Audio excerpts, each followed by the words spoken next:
Значит так, сейчас будем устранять скрип, который появился во время пуска двигателя.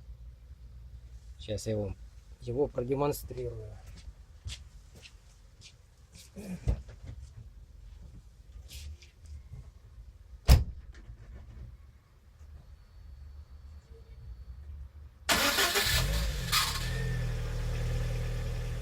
Так, еще разок.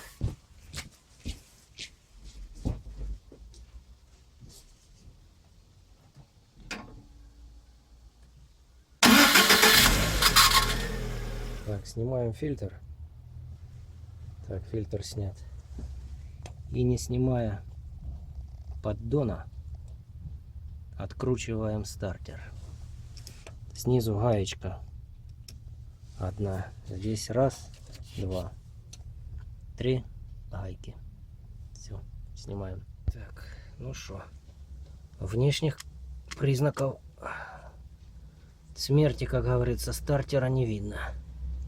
Хотя есть вот люфтец чуть-чуть. Туда-сюда. Похоже на то, что он просто сухой. После разборки стало ясно, что скрипеть может только в двух-трех местах. Это вот на шайбочке там в глубине,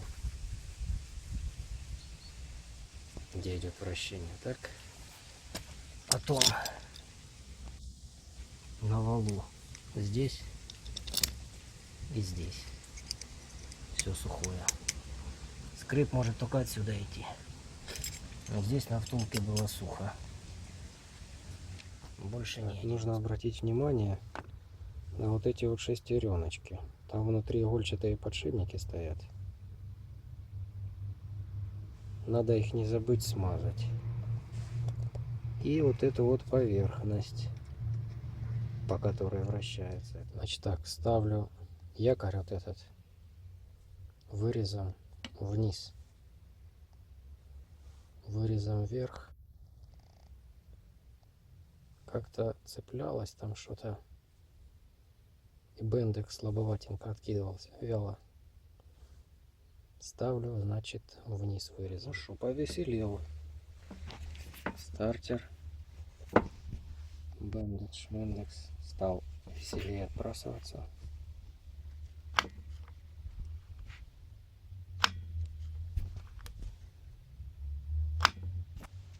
Так, все собрано, все на месте. Ну что можно сказать? Конструкция, конечно, немножко усложненная из-за шестереночек внутри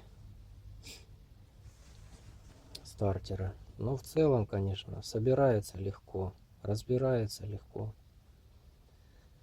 В общем, снять с двигателя не проблема. Будем пробовать заводить и послушаем, какой тут звук. Я сам еще не заводил. Вот сейчас узнаем.